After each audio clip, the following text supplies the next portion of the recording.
নমস্কার, the social বাংলার পর্দায় আপনাদের স্বাগতম। আজকে যে বিষয় নিয়ে আপনাদের সাথে আমরা কথা বলবো সেই সামাজিক অবক্ষয়ের বিষয়টির নাম চাইল্ড লেবার, মানে শিশু শ্রম। সে শিশু শ্রম নিয়ে বলতে গেলে অনেক কথাই আসে।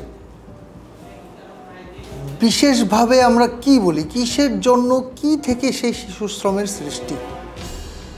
প্রথমত আসে দারিদ্রতা।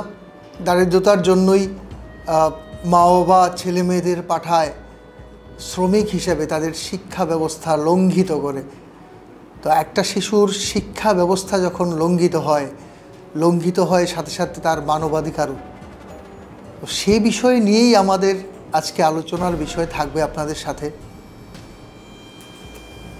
প্রথমত, এক কথায় আমরা সবাই জানি যে শিশুরা যে কোনো দেশের ভবিষ্যৎ।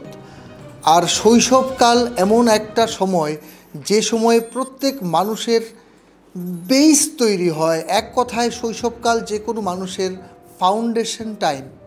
মানে শৈশব অবস্থায় বাচ্চারা খেলাধুলার মাধ্যমে দেহের বিকাশ ঘটায় এবং এর সাথে শিক্ষা নিয়ে নিজেদের মানসিক বিকাশ ঘটায়।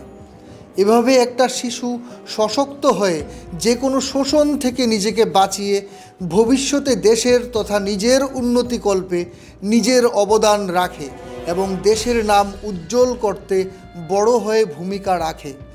কিন্তু ঘটনা যদি এমন হয় যে শিশুর থেকে তার শৈশব কেড়ে নিয়ে ওকে দিয়ে কাজ করানো হয়, খেলাধুলা, শিক্ষা সব কিছু থেকে বঞ্চিত করে তাকে দিয়ে শুধু শিশু শ্রম করানো হয়, আমরা বলতে চাইছি এটা একটা গম্ভীর এবং ভয়ঙ্কর বিষয়। আন্তর্জাতিক শ্রম সংগঠনের একটি রিপোর্টে বলা হয়েছে, বিগত করোনা মহামারীর পর থেকে এই শিশু শ্রম ব্যাপকভাবে বৃদ্ধি পেয়েছে সমগ্র পৃথিবী তথা ভারতবর্ষে এবং আমাদের রাজ্যেও, এবং এটি একটি ভয়ঙ্কর সামাজিক ব্যাধি। Child labour provisional and regulation act অনুসারে শারীরিক এবং মানসিক বিকাশ বিঘ্নিত হয় শিশু শ্রমে। 2, রাইট টু অ্যাক্ট, সরকার তাদের শিক্ষার ব্যবস্থা করে দেয়। অর্থাৎ 1 থেকে 14 বছর পর্যন্ত ভারত সরকার বাচ্চাদের শিক্ষার ব্যবস্থা নেয়। সেখানে মা বাবার শুধু দেখাশোনা ছাড়া আর কোনো ভূমিকা থাকে না। এই বিষয়ে সঠিক তথ্য সবার কাছে জানা নেই বলেই হয়তো শিশু শ্রমটা হচ্ছে। 3, যে সংস্থায় বা যে প্রতিষ্ঠানে 5 থেকে 14 বছর পর্যন্ত কিশোর কিশোরীদের কাজে রাখা হবে, সেই সংস্থার মালিকের বিরুদ্ধে 6 মাসের ন্যূনতম কারাদণ্ড হবেই, বা সেটা 2 বছর পর্যন্ত বাড়তে পারে, সাথে 20,000 টাকা থেকে 50,000 পর্যন্ত জরিমানা।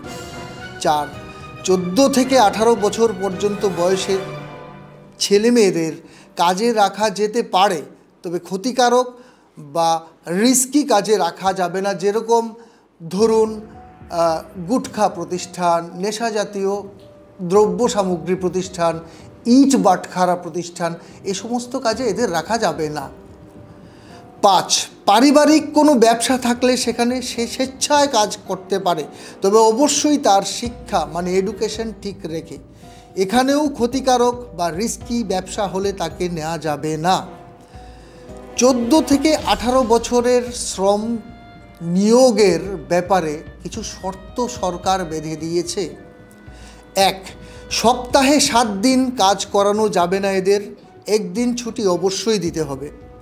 2, 6 ঘন্টার বেশি তাদের কাজ করানো যাবে না এবং প্রথম 3 ঘন্টা পর তাকে অবশ্যই 1 ঘন্টা বিশ্রামের ব্যবস্থা করে দিতে হবে খুদ প্রতিষ্ঠানকে। ওভারটাইম করানো যাবে না। 3, সন্ধ্যা 7টা থেকে সকাল 8টা পর্যন্ত এদের দিয়ে কোনো কাজ করা যাবে না। তবে এই ব্যাপারে কিছু শিথিলতা সরকারি আইনে রয়েছে, যেমন advertising segment, film industry, television ইন্ডাস্ট্রিতে এরা কাজ করতে পারবে। অডিও ভিডিও এডিটিং বা যে কোনো আর্টিস্টিক কাজে এরা কাজ করতে পারবে। তবে সেক্ষেত্রে অবশ্যই নিয়ম যেন লঙ্ঘিত না হয়, সেক্ষেত্রে প্রতিষ্ঠানকে অবশ্যই লক্ষ্য রাখতে হবে। সেখানে দাঁড়িয়ে শেষে একটা কথা বলতে চাই, একটা বাচ্চা শিশু পথে দাঁড়িয়ে বেলুন বিক্রি করছে, ওরই বয়সী আরেকটা শিশু তার মা বাবার সাথে সেই বেলুনটা ক্রয় করে আনন্দ পাচ্ছে। আনন্দের ধরনটা ভিন্ন। সে বিক্রি করে আনন্দ পাচ্ছে হয়তো সংসার চালানোর জন্য। মা বাবার টাকায় একই বয়সের সেই সন্তান সেই বেলুনটা কিনে আনন্দ পাচ্ছে। একটু ভাবনার বিষয় আছে। সমাজ সচেতন সমস্ত লোকের কাছে বিনম্রভাবে অনুরোধ থাকবে, চলুন আমরা এগিয়ে আসি। এই ভয়ঙ্কর মহামারী স্বরূপ শিশু শ্রমকে আমরা বন্ধ করতে সরকারকে সহায়তা করি। সাথে থাকার জন্য ধন্যবাদ। আমি আপনাদের সাথে ছিলাম এতক্ষণ রূপেন ভট্টাচার্য। পরবর্তী আপডেটের জন্য অবশ্যই চোখ রাখুন দ্য সোশ্যাল বাংলার পর্দায়। ধন্যবাদ।